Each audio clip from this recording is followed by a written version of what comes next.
There, Romania, I think, has like Syrians or something. Italy has Libya, a lot of Libyans. It's weird. That is interesting. Yeah, I don't know how there. Romania, I think, has like Syrians or something. Oh, we are in the green room. All right, great. Good morning, everybody. Yeah, good morning. Listen, good morning means a lot of different things. Well, and honestly, I was listening. I posted it yesterday. There was a quote from President Zelensky of Ukraine, and he said, "I cannot wish anybody a good morning, a good day, or a good evening because it may be their last goodbye ever." So unbelievable what's going on. You just can't. You know what? So I liken it, Ruta, to in 2022. And let's just get right to Putin, okay? Listen, bud, it's 2022. It's a connected world. We see what's going on, okay? People want to live in freedom, okay? They do. And I believe that the Russian people right now, he's bringing down two countries, unfortunately. One in a war crime manner, attacking sovereign democratic elected residential areas too, because they're not going after military installations. No, this is a terrorist. This is a terrorist operation. No, he's a war criminal. He's a criminal, period. But he's a war criminal, and he's going in against the Geneva Conventions. The man needs to be held up to the courts now. I mean, he needs a one-way guillotine to Hague. But listen, the Ukrainian people, and listen, Ruta, hopefully you have a few tangible ways that we can absolutely who to donate to. I know you were, and listen, we have a couple stories to tell, and we'll get to them. But just to start, listen, behind us, everybody, is the most beautiful of pictures. It's the sunflowers, of course. The beautiful heart of it is.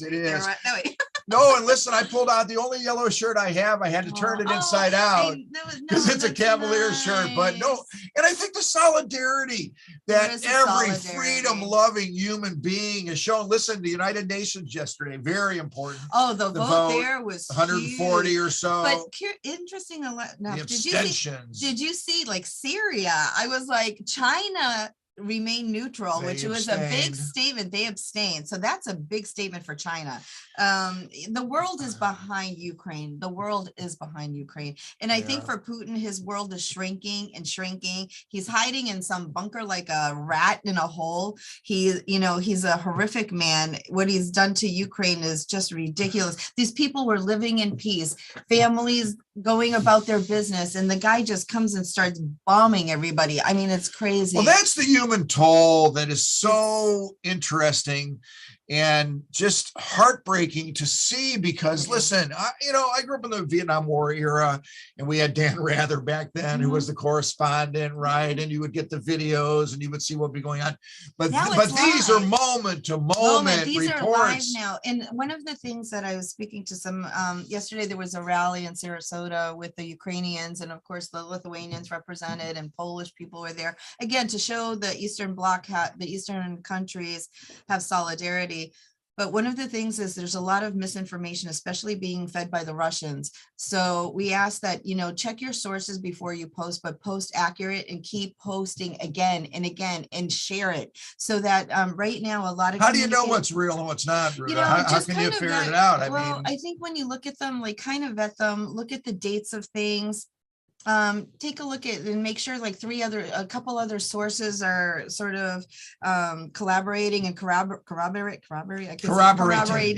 on that, because there are some misinformation. And even yesterday something came across mine and it looked like it was real, and then I was like, wait a minute, and it wasn't. It was something that was fabricated. So just check your sources. I'll tell you what's real.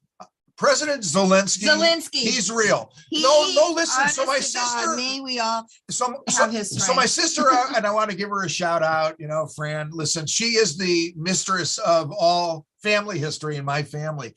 Listen, my great grandmother was from Lemberg, which is now Lviv. Right, and it was very much of a, of course, Jewish hub there with Poland, and all of it. So we have direct roots there, and listen, it's when you see the people, okay, that are leaving, okay, just normal, average women and children, because the men are staying behind. But my point I want to make is Zelensky had, I think there were 5 brothers in his great grandfather's family, 4 of which were killed in the Holocaust. his one grandfather survived, and that's him now leading the country. Amazing story. And how Putin can be so to claim that the Nazis are running. So because you know what the problem is, it's still in Russia, it's a lot of state-run TV. So he can do his propaganda. I mean, every country has it. We have our own propaganda machine. We all have a propaganda machine, but his is so strong. And the problem is they shut down the only independent news station in Russia. So right now it's a propaganda machine, and Putin's feeding the people whatever they want. The youth, luckily, still may have some access thanks to Elon Musk, that he did give like Ukraine also some satellite, feeds that they actually still have internet service. But the problem is you have an older population in Russia who still have the Soviet mindset. And so for them, they love kind of the villages, the villages over there. Literally. And it's like, but we're seeing some horrible statements too from the other side of the aisle. Oh my God. Okay. Can I tell you, I have to tell you a story, and I'm going to try to make it quick. And this was horrific for me. We got a half hour. I went to be quick. No, it's our green room today. No guests. No, listen. And we have a lot of other topics. Well, we do. No, listen, we swung for the fences for a guest today. Okay. So there were a couple of guests I asked for. One was Ambassador Audra Pepita, and she's the UN ambassador, but she's also the president of UNICEF. She's a little busy right now. She's a little busy right now. There's a refugee crisis. Yeah, there is. So that's why UNICEF. And then she actually still is voting. She took the vote yesterday. So she was at the United Nations yesterday. Yeah. And then I had another friend of mine also. Friend of the practice, Tom Brokaw. I actually reached out to, but Tom's a little busy. Everybody's also. Busy right now. On the Florida side, I was going to get Carlos Guillermo Smith's partner, Jarek, but everybody's busy. There's so many battles on. Anyway, so many I don't want to get into your story. Oh, so anyways, I went out to this restaurant downtown Sarasota, and I was there last Friday late afternoon. It was around like 5 o'clock. And we were sitting there, and I was with some Polish people, and we were all reminiscing about our parents' stories, and we all started crying. Well, this waitress comes up to us, and she says to us, "Oh, why are you so sad?" And we said, "Because of Ukraine, and our parents all like fled communism and the Soviets, after World War II." She goes, "You know what? I don't care about those people." Blatantly. Yeah. It turns out she's from Estonia. Wow. And then on top of that, then she had the audacity to say, "Well, I had a really good life because my grandmother was KGB."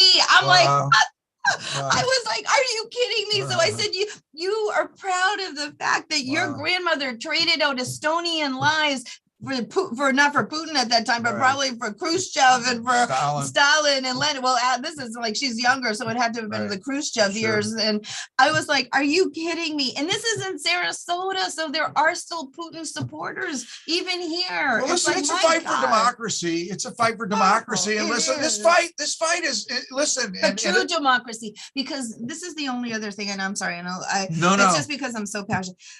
I think a lot of countries that are quote unquote Western democracies, they have a very double standard. And I think they also truly sometimes are not a democratic society, because if you go by the people's will, we should be helping Ukraine a lot more. And it's interesting because I had a lot of friends that were saying, "Well, how come it's interesting? Why are we always like invading a country to promote democracy? Here is a true democracy being invaded by our most notorious foe, and yet we're standing down." And is it because we're not going to get oil from them? What's the reason? And I'm like, we have to question that as Americans. Why are we not a bigger presence when true democracy is being punished? Well, I think there's a military industrial complex, component, and you're much more involved in it than I. Well, they're going under the blanket that Ukraine's not a NATO country. Well, I'm sorry, neither was Iraq or Iran or Afghanistan or anywhere else we went to plummet, to go and pillage oil. So why aren't we defending a true democracy? Zelensky said, and I love this man, "I don't need a ride, give me ammo." I mean, come on. That's going to go down, in history. It will, and it should. Ruta, there's two words, and I think I said it yesterday 20 times in in patient rooms, unfortunately, because, when I speak to patients, I speak to the times. I haven't heard the word nuclear war, okay, uttered in about 20 years or so. I don't know. I mean, I think most of us have been kind of functioning in a world that's in the past. So I say to you, and believe me, I'm not justifying what's going on in the country right now, but I think there is a fear that, God forbid, because Russia does have in their manual tactical, use of nuclear weapons. Well, so do we. I got it. So does every nuclear. I got it. Any country that has nuclear capability. I got it. And I operated in my world of emergency medicine this way every single day of my career.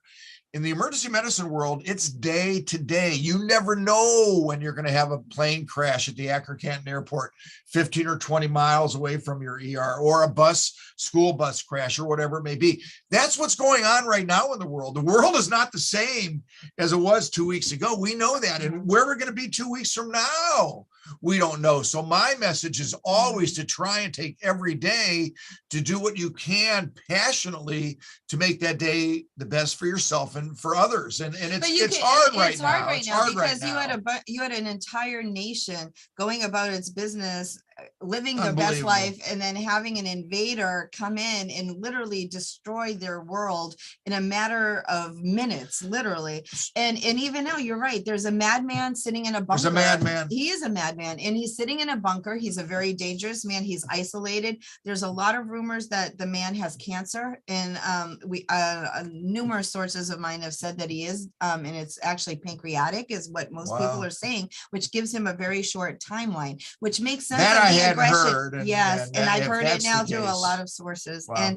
And they're saying that's why, but he's also very dangerous then, because if he wants to go down literally in the flame of infamy, that little red buttons, and God forbid, just God forbid. But somebody, there's people laughing about it, and it's not funny, but people are putting a price on the guy's head. The problem is he's so isolated and he's so protected that I don't care how many oligarchs put $1 million on the table to take him out. He's not going to be taken out. Just the picture of him sitting at that table. Oh my God, what a difference! Here, he's here, and it's 50 feet. There's a degree of insanity there. It is insanity. There's a degree of insanity there. That's just so obvious to see. But the thing is, like I said, I think for the people of Ukraine, I think they're happy to hear that the world is with them. I think, again, there's frustration that we're not arming them. I know that we sent defense. How about the Russian people, do you think, Ruta?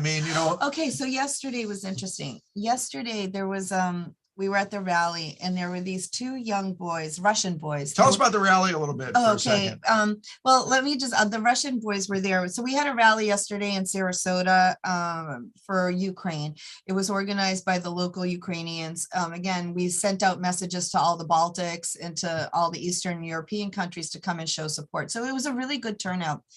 And so we were there, and we were chanting, different things, and the news stations were there. But there were these two boys, and they were about probably, I'd say 17, 18-year-old Russian boys from Russia. They were speaking Russian, holding up these huge signs, and it said, "I'm embarrassed, I'm Russian, please forgive us, Ukraine." These were young boys, and I was talking to some of my girlfriends, and at one point, one of the young Russians, he turned around and he looked at me, and his eyes were swollen. Sure. Awful. It is. No, listen, the Russians that are in the diaspora, as they say, that are now out of the country, living a life as proud Russians, but free Russians. Free Russians. And then this kid, you could see his heart was breaking. I got it. And you're I'm so sorry that your heart's breaking, right. But you have a crazy man, and it's not his fault. And I get it. But even one thing that was interesting, that was a post that somebody sent. There were two posts, actually. People are sending amazing statements. And one of them was, there's a picture of a general sitting with all his medals. And in the other side of this cartoon is a grandmother. And the grandmother has pictures of all her children who were killed by the general. His medals are kids' lives. And I think it was an incredible statement. I was oh my God, how many of us take the time to actually think about that? Yeah. For all the heroes of the world, there's somebody's kid that died. And even in Russia, these kids are forced into the military. It's not by choice. Well, they take their cell phones. I was, they have no cell phones. They have no don't. contact with their families. So they're basically marching into Ukraine, believing that the Ukrainians are there, that are going to be greeting them, okay, as protectors, because you have to look at the Putin propaganda. He's going in as peacekeeper. Oh yeah, against the so Nazis I think it's not long who are led by a Jewish leader. So hopefully it's not long before his troops see that that's the case, and that they're actually firing on brothers. But the problem is, people are always like, I'm optimistic, Ruta, and I know you're realistic. But I'm realistic because it's Russia. And the problem is people are saying, well, why doesn't Russia uprise and protest and take Putin down? You have to understand, if you protest in Russia, you're arrested and you're either on a one-way train that never comes back, or you're in jail. So and it's usually the first one where you just disappear. And especially if you're a heavy political foe, you're going to just disappear permanently. And then your family will disappear. That's the way Russia works. Navalny or Kaval, right. They tried to poison him. No, that's it. You can't. No, but and like I said, it is how they operate. So even these soldiers, you have to, most of these soldiers do not want to take arms against the Ukrainians. They don't. But the problem is there's a big gun behind their head. So you think about it, they're going with a big gun behind their head, marching into Ukraine. They have somebody behind them waiting to kill them if they don't go. So these kids are terrified too, and they're going in fighting. They're also, from my understanding, is logistically, it was a very bad military plan on Putin's side. Logistically, they don't have food supplies. They don't have anything. These kids are hungry. Sure. They're cold. Right. And not that I have sympathy for the Russian army, because God forbid, I really don't. They need to go home. But the thing is, these kids that are fighting on behalf of Russia, it's sad, because they're fighting for something that they don't believe in either. What's there to believe in? They want to live the life that they're living in Ukraine. They do. They prefer to be in Ukraine. And listen, this is how I like to say it. What if you're a butcher, okay, for example, in Moscow, and you've had a wonderful butcher shop, and now you're selling across Europe because you can ship things, and there's credit cards and this and that. That was last week. Oh, not this week. Well, this week they're fighting. Listen, I like to say about this country, Ruta, we're 3 days off the electrical grid in this country, okay, or not having gas in this country, whatever it may be, from some degree of chaos, okay, whatever that may be. And there's a lot of guns in this country, of course. So I worry about such things. But I say that Russia, within a week or 2 weeks, I do believe will be close to that type of circumstance. Hopefully, because of these sanctions, and not, well, listen, we have to hope that the Russian people are the ones that ultimately take care of their own problem. They can't. I know. I understand. I wish they could, but they cannot. And this is the other. Well, then we got to hope the pancreatic cancer. He's not on cannabis, okay? No, not to joke about anything, but pancreatic does take you quick. It does take you quick, and that explains his erratic behavior, I think, and why all of a sudden he's going in so quickly. Because I think if he doesn't have a lot of time, I think he just wants to go down in history as doing something and not just being a jerk that he is. And again, I think for the Ukrainians, I'm looking at the destruction.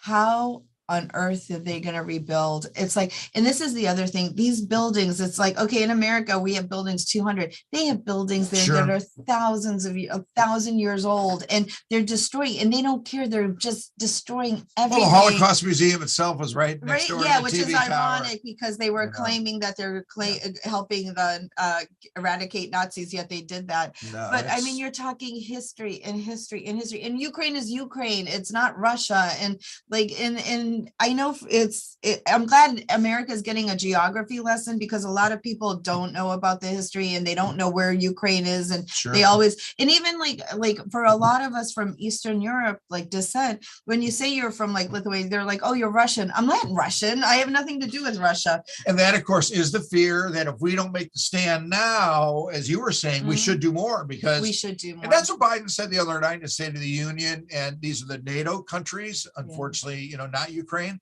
but not one inch of NATO soil, right? So he did make a firm statement, He did. but you're right. For those that are in Ukraine right now, it's not enough. It's not So enough. what can we do, Ruta, as far as, is there a specific place that's a good donation? Do you have yeah, such? We'll post it up on the site later. Right. We have a couple sites that are really. And we have a personal sites. story in our office that hopefully will have a happy ending. Yeah, so we have a Ukrainian girl, Zoya, who is our front desk, and she's come on just in the recent few weeks, and she's a lovely person. Comes in, starts a new job, and 3 weeks later, she's from the Ukraine. Her mother is still there. Her husband is there. Her husband obviously can't leave Ukraine. Her mother, I think she started trying to leave Ukraine almost. Well, you've had your sleepless nights 5 days ago. So, there's one blessing to social media. Takes a village. It takes a village, but it also, between social media, what would have taken probably weeks to do in the old days, we did it in a matter of hours. So I made some contact phone calls because what happened is her mom, instead of trying to go through Poland, it was faster for her to go through Moldova, but she didn't have any contacts in Moldova. Mom's 68, 68, doesn't speak English. Right. So I made phone calls through some friends of friends, through Romanians who actually are here, but they had friends, a priest who's in St. Petersburg, Florida, who has a daughter who's married to a Moldovan. So we went, got a contact in Moldova. I wonder if they're not from the 90 Day Fiancé show. I don't think, because no, seriously, the 90 Day Fiancé show, one of the girls is married to. Who knows? It could be. I don't know. Who knows what the connections are? But the good news, ending your story. Yes. So she's still right now. She's in Romania. So we got her from Moldova to Romania. She took a bus with a lot of Ukrainians. She slept in a hostel. She said, and here's the humanity side, which is, we forget that deep down, all of us are a mother, a brother, a sister, an aunt, an uncle. We're human. As soon as she crossed, she said people were welcoming her in Moldova and in Romania with blankets, with food. Probably into their homes, We're sure. like, now she's going to Warsaw, hopefully on Saturday. And a friend of mine, Kasia, her friend is an attorney in Warsaw, and she said, Ruta, the woman called Kasia's Zoya's mom yesterday, and she said, we'll meet you at the border of Poland, which is 400 miles from Warsaw. She said, we'll drive, stay at our house. They're asking, what do you like to eat? They just want to give them comfort. And then Zoya's mom said this morning she went in to get some sleeping pills because she hasn't slept, and I think, you're so shell shocked you can't sleep anymore because you're so on edge. So she went to a little pharmacy in Romania, and the woman just gave her a whole bottle, and she said, just take it, we want to help you. And she said, her mom was like crying because she's like, people are just being the outpour of care from people. And from Poland, I have to say, like, Poland, you stepped up. Poland is taking in so many refugees by the hundreds of thousands, and they are literally just giving them everything they have, everything from diapers, toys for the children. People are taking them into their houses. There was a caravan of someone from Lithuania. Oh, listen, I wish I had arms that long. Seriously, to just go I know. and help. And so that's why, like, here we can give. It feels so helpless not to be able to see these stories, and you just want to reach out. You want to reach out, or you want to go run there. We said we wish we had a contact over in Ukraine, because we pop them right into the green room right now. But right now they're fighting shell fire. I think they're a little bit busy trying to stay alive right now. So listen, but we so appreciate the opportunity to talk about this, vent for you and I, as therapeutic as it is. It is therapeutic. Listen, blue and yellow do equal green. Oh, that's true. You remember the old color wheel? I know, I forgot about. No, seriously. Once again, never to equate, what's going on, in Ukraine. But we do have some news in cannabis, and then we'll end it with Ukraine. But we do have to talk about what happened in local Florida. Well, just once again, it's a loss of freedoms. It's a loss of freedom.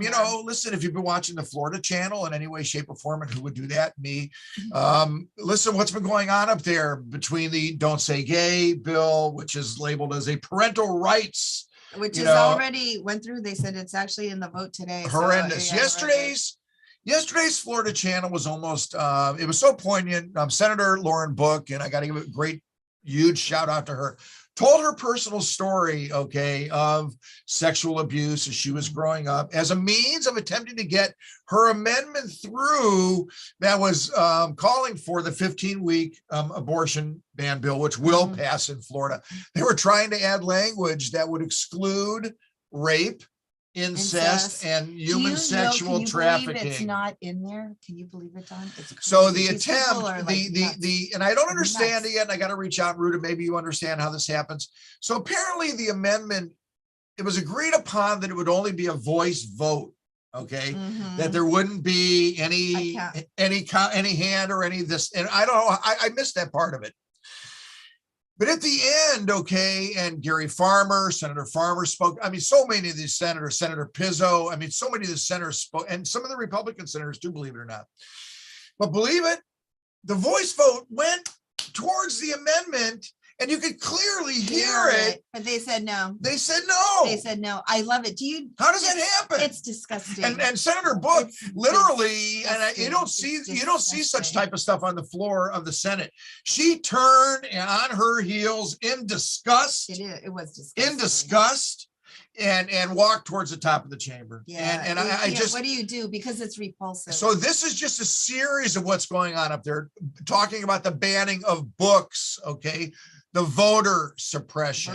Okay. You just name it. I don't know. Like, this governor is off his rails. I'm sorry. And I was very disappointed. I was very disappointed in when they had the Don't Say Gay ultimate vote bill, that there were 7 Republicans that actually did cross and voted, okay, with the Democrats of this lunacy. But even Brandis actually made an amendment that would have been more. It would have made it acceptable. It would have made it much more acceptable. Even that got voted down. And even that, originally they did it on a voice vote, and it was kind of clear too, almost, that it was like half and half.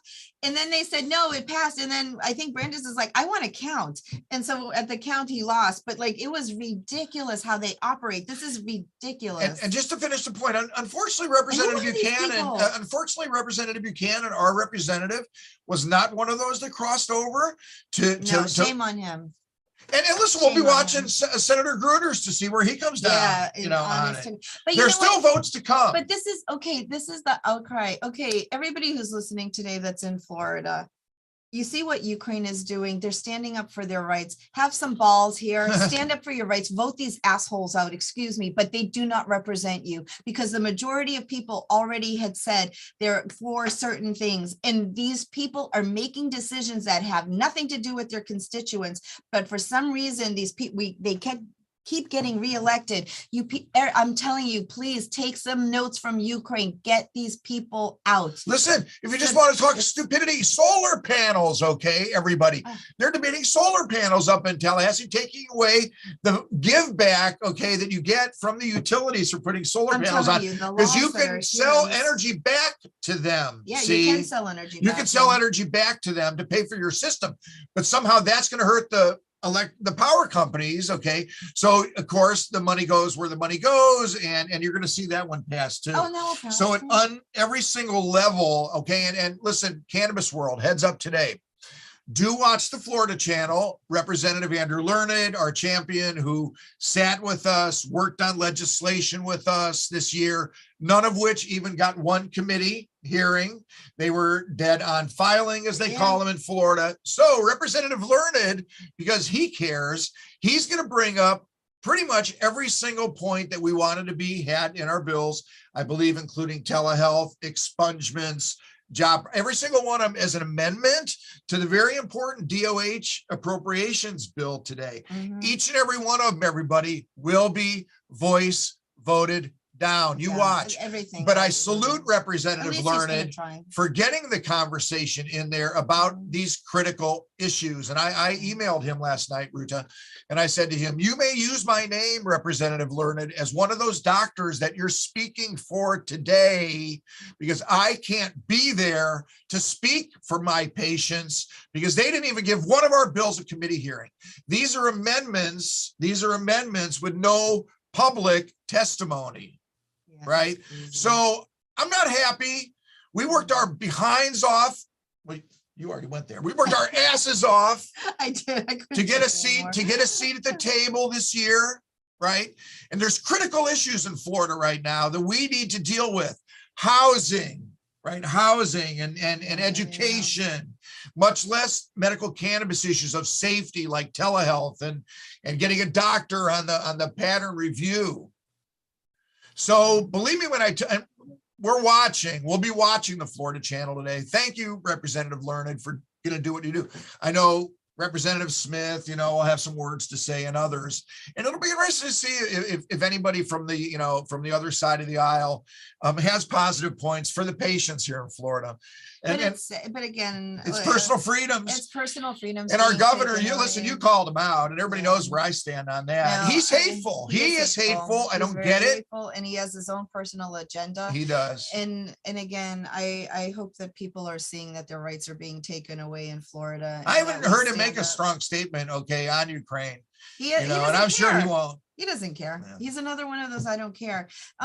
Just on a personal quick note, for those people, like if you're going out and you see a Russian store, please don't harass them. These people are living in America. They're American citizens. The majority of them are peace loving. They don't want war in Ukraine. Don't go in there and call them names, because that has occurred in a few stores in Sarasota area. So please don't do that. We shouldn't be spreading hate. No, we shouldn't spread hate. There was going to be another rally this Saturday at Marina Jacks in support of Ukraine. Please come out. It means a lot to the Ukrainians that we're standing with them, and they're not alone in their voices, and that really this community cares. So it should be, I believe it's going to be at 5:00. I'll post it up on our website and on my Facebook page. So please, I'll also tell you there's a bunch of organizations.